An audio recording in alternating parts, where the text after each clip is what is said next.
ان سے پوچھنا چاہیے. تو غصہ ہے تو غصے میں بہرحال اسی کس طرح چیز کی کا بات غصہ ہے ہارون صاحب؟ کس چیز کا غصہ ہے؟ بہت سی انسانی چیزوں کا ہمدردی کی بنیاد پہ خود جانے کی اجازت تھی. کس چیز کا غصہ ہے؟ نہیں غصہ تو مذہب ہے. اس پہ میں کیا کہوں کس چیز کا غصہ ہے؟ غصہ ہے مخالف کو ایک دوسرے پہ وہ انہیں ڈسلاج کرنے کی کوشش کر رہے ہیں, ہٹانے کی کوشش کر رہے ہیں. مولانا فضل الرحمان کے پیچھے کون کھڑا ہوا تھا؟ نواز شریف صاحب بھی کھڑے ہوتے نا, شہباز شریف تو نہیں کھڑے ہوتے. اور بہت سی چیزوں کا غصہ ہے. خان صاحب بھولتے نہیں ہیں ان کی بیگم پہ جعلی ٹائلوں کا, نادر ٹائلوں کا مقدمہ بنایا تھا, اور ان کے دفتر نہیں یہاں کھولنے دیتے تھے. 96 میں ان کی زبردست کریکٹر اسیسینیشن کمپین لانچ کی تھی, ایک فلم بنا کے رکھی ہوئی ہے جو کسی وقت بھی ریلیز ہو سکتی ہے. کئی دفعہ مشرف نے بھی سوچا تھا. تو وہ غصہ تو دیکھ, سارا تصادم تو انا کا ہی ہوتا ہے. دشمنوں کو تو آپ چھوڑ دے, دوستوں میں کیا ہوتا ہے؟ اچھے بھلے دوست ہوتے ہیں, ایک دن انا کا مسئلہ پیدا ہوتا ہے کہ ساری خامیاں نظر آنے لگتی ہیں. اپنے خاندان میں جو خان صاحب کا جھگڑا وہ کیا تھا؟ وہ ایک سیٹ کا مسئلہ تھا جو آسانی سے حل ہو سکتا تھا. خان صاحب اپنی سیٹ خالی کر دیتے اور اپنے کزن کو دے دیتے, اور میرا خیال ہے کہ یہ اس پہ سوچا بھی گیا تھا. ایک سیٹ کا پارٹی نہیں مانتے تھے, یہ کوئی ایسا مطلب سینیٹر بنا سکتے تھے, اور غالباً یہ کہا بھی گیا تھا کہ انہوں نے کہا یہی سیٹ چاہیے.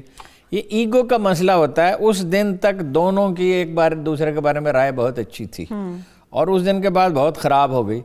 تو مخالفین کے بارے میں کیا ہے؟ ایک دیکھیے ضبط نفس, میں آپ کو بار بار قائد اعظم کی مثال دیتا ہوں کہ شخصیت کی بالیدگی کیا ہے, عظمت کس چیز میں ہے, کہ اپنا غصہ ضبط کیا رکھے. رسول اللہ صلی اللہ علیہ وسلم نے پوچھا کہ پہلوان کون ہے, طاقتور یعنی کون ہے؟ لوگوں نے کہا جو زورور ہو, جو پچھاڑ دے. انہوں نے کہا طاقتور ہوا ہے جو اپنے غصے پہ قابو رکھے.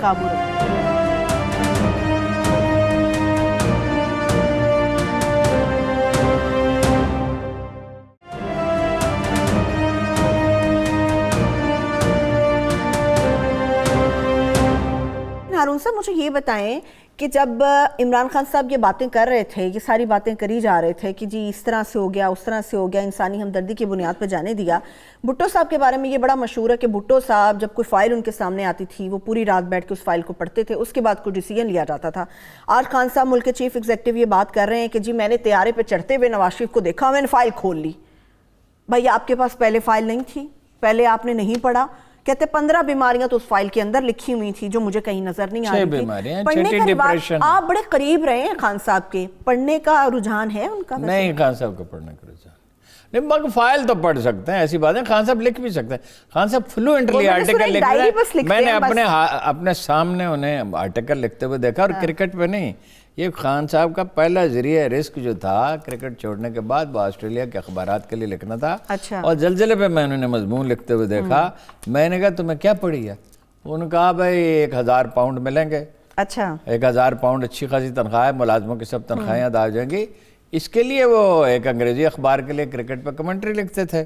ویسے وہ ڈکٹیٹ کراتے تھے, مگر مضمون تو میں نے انہیں اپنے ہاتھوں سے لانگ ہینڈ میں لکھتے ہوئے دیکھا. لکھتے ہیں, پڑھتے ہیں, کم پڑھتے ہیں, دماغ سوزی ذرا کم کرتے ہیں, سوچتے ذرا کم ہے. وہی شہباز شریف والا مسئلہ ہے, کام زیادہ کرنا ہے مگر سوچے سمجھے بغیر کرنا ہے. ان کا بھی یہی مسئلہ ہے, سوچنا کم ہے اور آمادگی بہت ہے بلیو کرنے کی, یعنی جو بات پسند آئی اس پہ یقین کرنا. وہی بات ہوگی نا, بادشاہوں والی ذہنیت ہے تھوڑی خان صاحب کی. بادشاہ تو بادشاہ ایسے نہیں ہوتے تھے, ہم نے ایک تصور بنا دیا. بادشاہوں میں ہر طرح کے لوگ تھے, ظاہر ہے. اکبر جو ہے 12 برس کا تھا, 12 برس کا جب بادشاہ بنا ہے, اور لکھی ہوئی عبارت نہیں پڑھ سکتا تھا, تو اس کو اکبر دی گریٹ کہتے ہیں, اکبر اعظم کہتے ہیں. بالکل ایسا ہے. ہندوستان کے 9 ذہین ترین آدمی جنہیں 9 رتن کہا جاتا ہے یا 9 ستارے کہہ لیں, اس کے گرد جمع تھے. یہ بندوبست اراضی جو ہے پریکٹیکلی تو اسی نے کیا نا. صحیح. یعنی شیر شاہ سوری کے زمانے میں آئیڈیا تھا, ٹوڈرمل کا آئیڈیا تھا, یہاں چونیاں کرنے والا تھا, یہاں آگے چھپا ہوا بھی تھا. جب اکبر آیا ہے تو آگے یہاں چھپ گیا تھا. پھر اکبر آیا ہاتھی پہ بیٹھ کے اسے لینے کے لیے 16 دن کا سفر طے کر کے. تو یہ نہیں ہوتا, دماغ سوزی ایک رجحان ہے. آپ قائد اعظم کی تصویریں دیکھیں, 2-4 ہزار تصویریں ہوں گی, کسی نے گنی تو نہیں ہیں جو ہیں. ایک تصویر ایسی نہیں جس میں غیر متوجہ, ایک تصویر ایسی نہیں غیر متوجہ. ایسا لگتا ہے کہ آدمی کے اندر باطن میں دیکھنے کی کوشش, ایسا لگتا ہے دیوار کے پار دیکھ رہے ہیں. یہ ان کی اس عادت کی وجہ سے. وہ تو لیڈر ہیں, آج کل کے تو سیاستدان ہیں نا, ایک لیڈر اور سیاستدان اور میں فرق مولانا بھی بہت مودودی زیادہ ہوتا ہے. کافی ہائی کنسنٹریشن تھی ان کی, بہت فوکس تھے. کوئی بات ہوتی تھی تو کہتے تھے کہ شام میں بتاؤں گا، اور شام تک اس کی چیزوں پہ ساری پہ غور کرے. دوائی کھاتے تھے تو پڑھتے تھے اس کے سارے کیا سائیڈ ایفیکٹس ہیں. جلم کیانی کو میں نے دیکھا بہت فوکس، ڈاکٹر سیٹل کو دیکھا میں نے فوکس رہتے ہیں، اور بہت سارے لوگ. یہ تو ایسے میں نام لے لیے جن سے آپ ملتے ہیں وہ آپ کو یاد رہتے ہیں. پروفیسر احمد رفیق اختر جیسا فوکسڈ آدمی میں نے نہیں دیکھا کہ آپ باتیں کر رہے ہیں آپس میں. خان صاحب بات کر رہے تھے کسی سے، کسی آدمی کے بارے میں انہوں نے کہا، اس سے بات کی تھی، وہ الگ بیٹھے بات کر رہے تھے، وہ ادھر بیٹھے تھے. انہوں نے کہا اس سے مشورہ نہ کرنا، اچھا وہ کنفیوز ہے اور سب کو کنفیوز کر دے گا. انہوں نے کہا آپ کبھی اس سے ملے ہیں؟ انہوں نے کہا نہیں میں ویسے ہی جانتا ہوں. اچھا بات یہ ہے کہ فوکسڈ ہونا جو ہے نا وہ کیا ہے، وہ ہے خود تنقیدی بھی. دیکھیں ایک آئیڈیا آپ کو پسند نہیں آتا، جو لوگ دوسروں کا پرسپیکٹو سنتے ہیں. اچھا حکمران جو ہے اس کی یہ خصوصیت یہ ہوتی ہے کہ ان لوگوں سے ملتا ہے جو سسٹم کا حصہ نہیں ہوتے، جو حکومت میں نہیں ہوتے، اس کے ارد گرد نہیں ہوتے، مخالفین کی باتوں پہ غور کرتا ہے.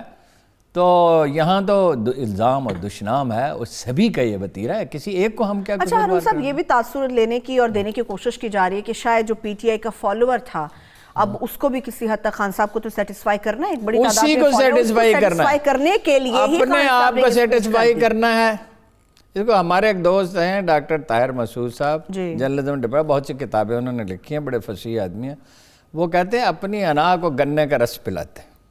اچھا اپنی ایگو کو گنے کا رس پلاتے ہیں. ہاں جی، اپنے آپ کو آسودہ رکھتے ہیں. دیکھیں اپنے دل کی بات ماننا جو ہے وہ بڑی کہا جاتا ہے کہ میں تو اپنے دل کی بات مانتا، دل کی نہیں دماغ کی بات ماننی چاہیے، تجزیہ کرنا چاہیے. ایک بات آپ کو ناپسند ہے اور آپ اسے مان لیتے ہیں، ٹھیک ہے. انحراف کہاں ہوتا ہے، خرابی کہاں سے شروع ہوتی ہے؟ انحراف ہمیشہ ذہنی ہوتا ہے، ذہنی اور فکری. عملی انحراف تو اس کے بعد آتا ہے نا. یہ سیلف ڈسیپشن ہے، آپ اپنے آپ کو دھوکہ دیتے ہیں. خان صاحب اپنے آپ کو دھوکہ دے رہے ہیں. وہ ان میں سے کون ہے جو اپنے آپ کو دھوکہ نہیں دے رہا؟ نواز شریف صاحب سمجھتے ہیں مجھے مغل بادشاہ کے اختیارات ہونے چاہیے، اچھا فوج کو پنجاب پولیس کی طرح ایکٹ کرنا چاہیے. جنرل اسلم بیگ سے لے کے تو جنرل باجوہ تک کسی آدمی سے ان کی نبھی، کسی ایک آدمی، کوئی ایک آدمی تھا. جنرل کاکڑ کے بارے میں کہا جاتا ہے وہ اتنے بھلے آدمی تھے کہ کوئی حد نہیں ہے. وہ ریٹائر ہوئے انہیں کتنا عرصہ ہو گیا؟ 93، اٹ از کتنے 1926 سال ہو گئے. ایک لفظ وہ بولتے نہیں، آپ کو ان کے حق میں لکھے، کو خلاف لکھے. چلیے باجوہ صاحب کی آپ نے بات کی، میں باجوہ صاحب کی بھی بات آپ سے کر لوں گی. نواز شریف صاحب کے بارے میں آپ بات کر رہے ہیں تو واقعی آپ کو لگتا ہے وہ بیمار ہیں؟ بالکل بھی اس میں کوئی شبہ ہی نہیں ہے. یعنی آپ سمجھتے ہیں واقعی نواز شریف صاحب بیمار ہیں؟ تو اپنے گھر پہ کیا کر رہے ہیں؟ یہاں سے تو تھا کہ ہر لمحہ قیمتی، ایک ایک منٹ قیمتی، اسپتال میں کمرے بک کرا لیے انہوں نے. ہر آدمی کا ایک ایٹیچیوڈ ہوتا ہے. بعض لوگ جو ہیں وہ دوائی بھی کھاتے رہتے ہیں، بد پرہیزی بھی کرتے رہتے ہیں. نواز شریف صاحب کا شمار ان میں کیا جاتا ہے. مجھے دوائی بھی کھاتے ہیں، پائے بھی کھاتے ہیں، لیکن یہ کہنا چاہ رہے ہیں پائے کھانے دونوں نے زمانہ ہوا ربع صدی سے زیادہ. اور نہیں خوش خوراک ہے، میں نے ان کے ساتھ کھانا کھایا ہے، خوش خوراک ہیں، تھوڑی بد پرہیزی بھی کرتے ہیں. مگر وہ تو یورک ایسڈ انہیں ہو گیا تھا، انہوں نے پائے کھانے چھوڑ دیے تھے. اس کے بعد کوئی ایسی بات نہیں ہے. مگر یہ بد پرہیزی کرتے ہیں، ساتھ دوائی بھی کھاتے ہیں. شہباز شریف صاحب جو ہیں اتنا سے کھانا کھاتے ہیں اور بٹوین دا میلز کوئی چیز نہیں کھاتے. اچھا چلیے دونوں بھائی میں یہ فرق تو ہے. اپنے ہر آدمی کا الگ. لیکن کہا جا رہا تھا ہارون صاحب کمرے بک کرا لیے گئے ہیں اور سچویشن بڑی وہاں پہ کرٹیکل ہو گئی ہے اور فوری طور پہ جاننا ہے اور ضروری ہے. تو یہ رہائش گاہ پہ علاج کیوں چل رہا ہے ان کا؟ بس یہ اپنی مرضی کے آدمی ہیں. بادشاہ تو بادشاہ ہی ہوتا ہے، انڈے دے بچے دے. مجھے تو آپ سوال نہیں کریں، تفتیش کر رہی ہیں آج. میں تو چاہ رہی ہوں کہ آپ کے درمیان میں سے کوئی بات ایسی آ جائے میرے ہاتھ جس کے اوپر میں بحث آپ سے کر لوں. مجھے زیادہ نہیں پتا ہے، مگر جو میں نے پوچھا ہے، جو لوگ جانتے ہیں وہ یہ کہتے ہیں وہ بیمار ہیں، انہیں علاج کرو. ہم دیکھ رہے ہیں برسوں سے بیمار ہے تو حکومت چلا ہی نہیں رہے تھے. زیادہ کام اسحاق ڈار کو سونپا ہوا تھا، شہباز شریف کو سونپا ہوا تھا. اسحاق ڈار صاحب کو تو میرے خیال میں 80 سے 83 کے قریب کمیٹیاں تھیں جو ان کے انڈر کام کر رہی تھی ڈار صاحب کے. یہ تو آپ بالکل بجا فرما رہے ہیں. لیکن ہارون صاحب مجھے یہ بتائیں آپ کہ ابھی شہباز شریف صاحب بھی وہاں پر ہیں اور ان کے ذاتی مولی ڈاکٹر عدنان کہہ رہے ہیں کچھ مہینے لگ سکتے ہیں ان کی صحت بحالی میں. وہ جو انڈر ٹیکنگ سائن کر کے یہاں پہ عدالت میں جمع کرا ان کا جی چاہتا وہ کیا انڈر ٹیکنگ ہے؟ وہ کوئی انڈرٹیکنگ نہیں ہے. میں بریک کی طرف بڑھ رہی ہوں. ابھی ہارون صاحب آپ جاوید اقبال صاحب کی بات کر رہے ہیں, ان کے اوپر بھی ایلیگیشن بہت ساری پبلک کی طرف سے آ رہی ہے کہ وہ احتساب کا عمل کم اور سیاست کا عمل زیادہ کر رہے ہیں, اور جو سگے اور ستیلے والا پیپلز پارٹی اور نون لیگ کا رشتہ ہے اس سے متعلق میں بات کروں گی. جو میں نے بات کی تھی کہ بڑی تبدیلیاں متوقع ہیں, خان صاحب نے کہا کہ 2 ہفتوں کے اندر اور ایک بہت بڑی تبدیلی ہونے جا رہی ہے, جس کی اندرونی خبر اور جو رپورٹ ہے وہ ہارون صاحب کے پاس. ایک چھوٹی سی بریک سے واپس آ کے وہ بھی آپ کے ساتھ شیئر کریں گے. اسٹے ود اس.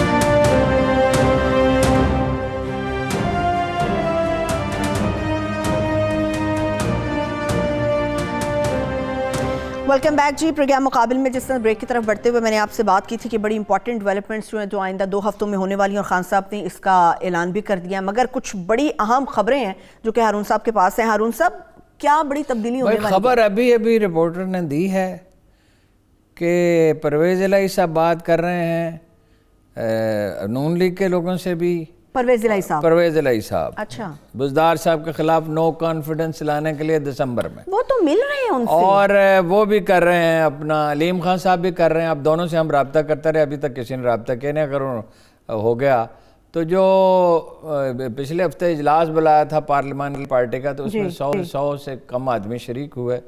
اس میں سبطین خان نہیں تھے. سبطین خان بھی سرگرم ہیں. سبطین خان کا خیال ہے کہ میرے ساتھ جاتے ہیں. شاید کچھ ایلیگیشنز بھی ہیں ابھی سبطین خان کو. تو دیکھو اب عدالت ہی بتائے گی. سبطین خان ایسا آدمی تو نہیں ہے. جتنے اس کے جاننے والے وہ کہتے ہیں کہ اس نے کبھی یہ کام نہیں کیا. اس کو بیلنسنگ ایکٹ کے لیے کہا ہے. عمران خان صاحب کا بھی خیال ہے بیلنسنگ ایکٹ کے لیے پکڑا ہے, اور اس کے دستخط ہی نہیں ہے کہیں. بہرحال وہ عدالت جو بھی فیصلہ کرے گی وہی صحیح فیصلہ ہوگا. اور علیم خان صاحب بھی ناراض ہیں, اور وہ ایون کہا جاتا ہے کہ پرویز الہی کو گوارہ کر لیں گے, انہیں نہیں کریں گے. ہاں, تو اب وہ ملیں تو جب پتہ چلے نا. وہ دونوں, ان کا موقف بھی چودھری صاحب تو کہتے ہیں میں بزدار کے ساتھ ہوں, اور بزدار سے ملے بھی ہیں وہ, لیکن یہ بزدار صاحب کے قریبی حلقے یہ کہتے ہیں کہ چیف منسٹر کو اس بات کا علم ہے کہ علیم خان صاحب اور سبطین خان اور چودھری پرویز الہی ان کے خلاف دسمبر میں نو کانفیڈنس لائیں گے. اچھا, اب صحیح کیا ہے اور غلط کیا ہے, سچ کیا ہے اور جھوٹ کیا ہے, دسمبر کوئی دور ہے. وہ اردو کا ایک محاورہ ہے, قدیم اردو کا, بعض محاورے استعمال میں نہیں رہے. سرایوں کو سرائے کیا دور, سواروں کو سرائے کیا دور. ابھی کچھ چند دن میں پتہ چل جائے گا نا. لیکن آپ کو موڈ کیا لگ رہا ہے ہارون صاحب؟ آپ کا بڑا تجربہ ہے, موڈ کیا لگ رہا ہے آپ کو پرویز الہی صاحب کا؟ مجھے تو ٹھیک نہیں لگ رہا, نہ علیم خان صاحب کا نہ پرویز الہی صاحب کا. اب وہ, اگر میں نے تو آپ سے کہا تھا میں ان کا موقف تسلیم کرتا ہوں, لیکن اصل فیصلہ ان کے عمل سے ہوگا. اور سبطین خان تو بالکل جب سے آئے ہیں خاموش ہیں, بالکل ایسا ہی ہے, اور بڑی ذہنی اذیت میں ہیں. وہ کہتے ہیں ساری عمر میں نے احتیاط کے ساتھ بسر کی. بلکہ وہ تو ایک دن کہہ رہے تھے او بھائی میں کوئی کام ہی نہیں کرتا, کرپشن کا کیا سوال ہے, میں تو کسی چیز کو چھوتا ہی نہیں ہوں, میں تو بچتا ہوں. تو ایک یہ خیال بھی ہے کہ بھائی انہیں پھنسایا گیا اسی لیے کہ بھائی انہیں کنسیڈر کیا گیا تھا چیف منسٹرشپ کے لیے. اچھا, بہرحال اب اس معاملے کی حقیقت کیا ہے اس پہ ججمنٹل ہم نہیں ہونے چاہتے, فیصلہ نہیں دینا چاہتے. ہمارے پاس پورے حقائق نہیں ہیں, لیکن ہمارا رپورٹر اس پہ مصر ہے. وہ کہتا ہے, لیکن حالات تو ہارون صاحب یہی لگ رہے ہیں, کیونکہ ایک اینکر نے بھی سوال کیا ایک نجی ٹی وی پر عبدالغفور حیدری صاحب سے. انہوں نے کہا کہ بھی آپ کو ایشورنس جو دی جا رہی ہے ہر طرف سے وہ کہاں سے آ رہی ہے, تو انہوں نے برملا پرویز الہی صاحب کا نام لیا ہے. انہوں نے کہا یہ جناب والا خان صاحب کہتے ہیں حکومت بڑی مضبوط ہو گئی ہے. اس حکومت کی بنیاد کیا ہے؟ بلوچستان والے جو ہیں کیا وہ ان کے ساتھ ہیں دل و جان سے؟ بھائی الائز ہے نا, الائز میں نہیں. وہ کیسے وہاں بغاوت کیسے ہوئی تھی کیا سب کو پتہ ہے. جنوبی پنجاب والے چودھری صاحب اور جی ڈی اے والے وہ جو سندھ کا الائنس ہے, یہ 50 ممبر تو ایسے ہیں جن کے بارے میں یہ کہا نہیں جا سکتا کہ وہ کیا کریں. ایم کیو ایم کہا نہیں جا سکتا. وہ بھی ڈاؤٹیڈ ہے. وہ انہیں تو اپنے الائز کو ساتھ لینا چاہیے, سارے محاذ بند کرنے چاہیے. وہ کل ایک ان کے حامی اخبار نویس ان سے ملے ہیں, بڑے پرجوش حامی, اور ان سے انہوں نے کہا کہ میں نہیں کروں, میرے ساتھ خود یہ تجربہ ہوا. خان صاحب کہتا ہے چاپ نہیں کروں گا. اچھا, لیکن انہیں کوئی ضبط نہیں ہے, اپنے آپ پہ قابو نہیں ہے. پھر جب وہ اسٹیج پہ آتے ہیں غصہ ان پہ چھا جاتا ہے, اور دلیل یہ دی جاتی ہے کہ اپنے حامیوں کو مطمئن کرنا ہے, بھائی حامیوں کو مطمئن کرنا ہے یا ملک کو ٹھیک چلانا ہے. مجھے بتائیں ہارون صاحب, جو آدمی بہت سے محاذ کھولتا ہے ہاں وہ یہی کیسے بات. کامیاب ہو جاتا ہے؟ صبر کے بغیر نہیں ہو سکتا. لیکن ایک دیکھیے قرآن مجید کی آیت آپ کو سنو, تمام انسان اپنے اعمال کے قیدی ہیں, یرغمال ہیں. بے شک بے شک. جو آدمی کا انداز فکر بن جاتا ہے نا, اس سے باہر نہیں نکل کے کر سکتا. یہ کل وہ وعدہ کر رہے ہیں کہ بھی میں نہیں کروں گا تنقید, آج وہ وہی کام کر رہے ہیں. آج وہ وہی کام کر رہے ہیں. حالانکہ پچھلی ان کی تقریر پہ بھی جو غیر جانبدار لوگ ہیں, جو ان کے جو ملک کے خیر خواہ ہیں, ان کے خیر خواہ ہوں یا نہ, وہ یہ کہتے ہیں بھائی اس جھگڑے میں کیوں پڑتے ہیں. ابھی خان صاحب یہ فرما رہے ہیں کہ اب جو ہمارا پورا زور ہوگا نا, وہ مہنگائی کے اوپر ہوگا, عوام کے اوپر ہوگا, جو ان سے وعدے کیے ہیں وہ اس کے اوپر ہوگا, اور اپوزیشن کو مزید 3.5 سال جو ہے نا میری شکل برداشت کرنا پڑے گی. باتیں بڑی اچھی کی ہیں. وہ صرف باتیں کرتے ہیں ہارون صاحب. نہیں بڑے کرنا بھی چاہتے ہیں. دیکھیے کرنا چاہتے ہیں لیکن پرائرٹی کی بات ہے. نمبر 1 پرائرٹی کے لیے آدمی اپنی انرجی صرف کرتا ہے. مثلا 83 ارب روپے کے پروجیکٹ ہے میاں والی کے لیے, جو بہت اچھا ہے. میاں والی نیگلیکٹڈ تھا 30-40 سال سے, وہ بزدار صاحب نے ٹھیک کہا. اور 3 آدمیوں کا اس میں رول بہت اچھا ہے. بزدار صاحب کا اچھا ہے, احمد خان بچر کا اچھا ہے, وہاں جو ایم این ہے ان کا کیا نام ہے ابھی یہاں لکھا ہوا میں بھول جاتا ہوں, شیر افغان کے صاحبزادے ہیں, ان کا رول بڑا اچھا ہے. یونیورسٹی کے لیے انہوں نے ایم این اے نے بڑا پرسو کیا ہے.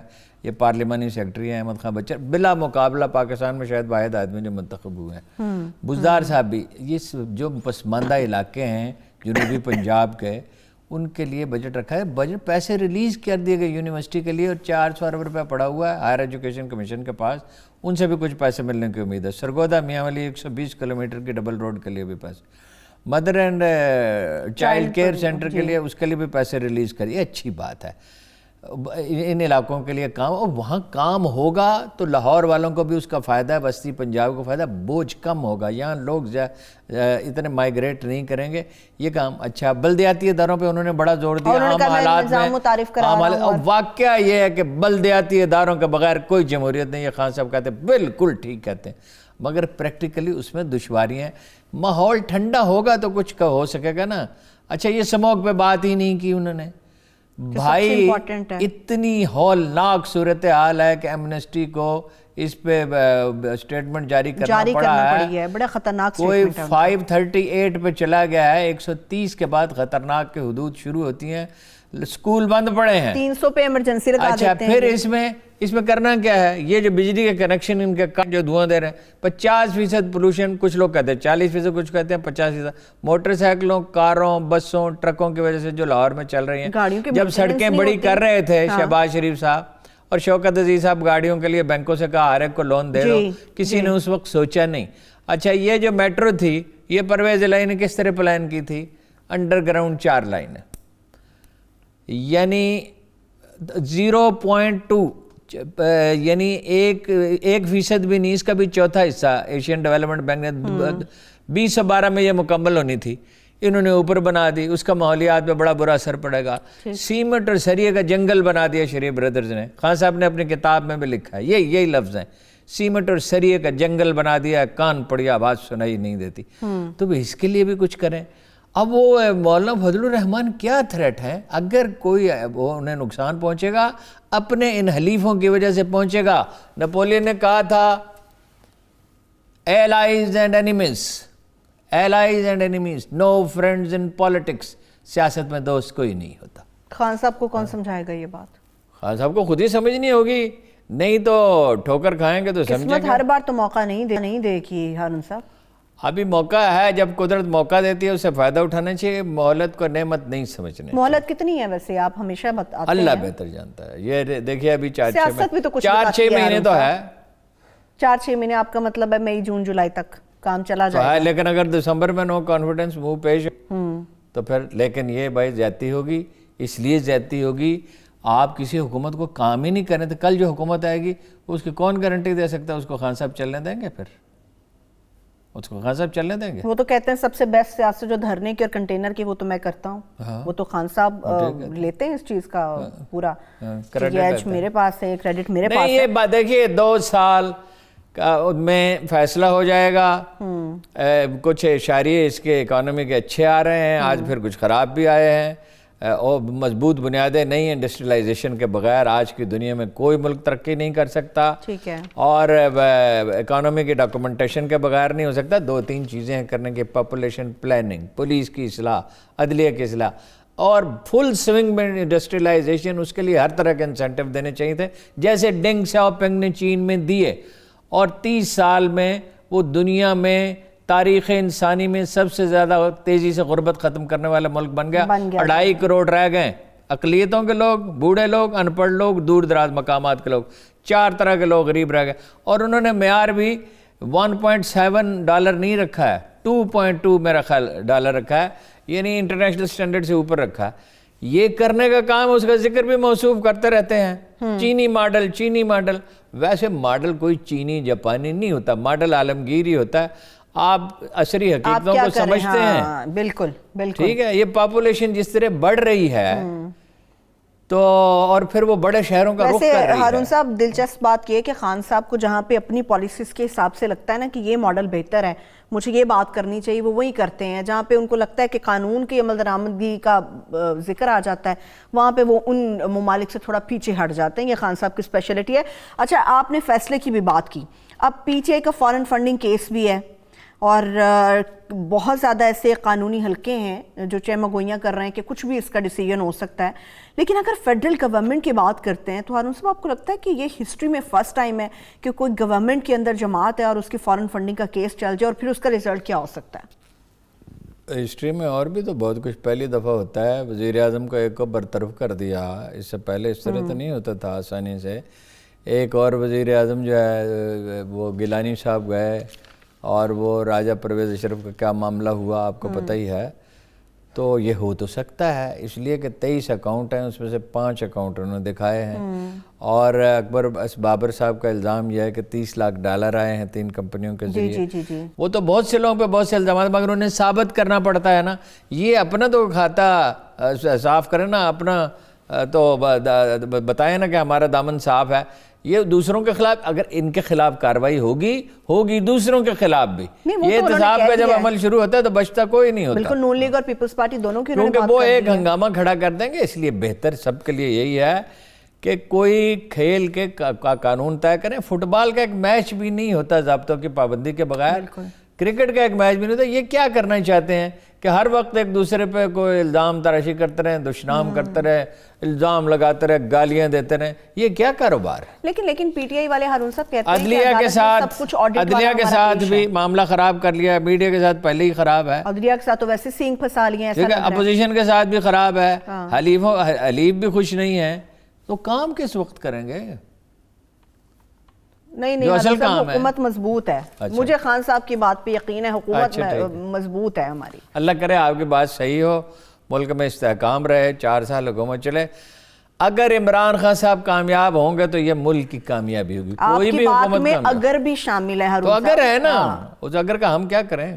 وہ خان صاحب خود ہی اگر پیدا کرتے ہیں، وہ اگر پیدا کر رہے ہیں، وہ اگر بھی ہٹا سکتے ہیں. مگر خان صاحب تو کہتے ہیں، ہمارے ایک دوست ہے، ان سے پوچھا صلح صفائی ہے، پختونخوا سے ان کا تعلق ہے، آج کل صلح صفائی ہے پڑوسیوں کے ساتھ. اچھا. انہوں نے کہا میرے بھائی ایسے ہیں کہ اگر کوئی ساری صلح ہو جائے وہ اگلے دن کوئی نیا شوشت چھوڑ دیں گے، لڑائی کے بغیر انہیں سکون نہیں ملتا. خان صاحب بائی ٹیمپرامنٹ ایک فاسٹ بالر ہیں، انہیں وکٹ لینے کی فکر ہے، انہیں چھکا لگانے کی فکر ہے.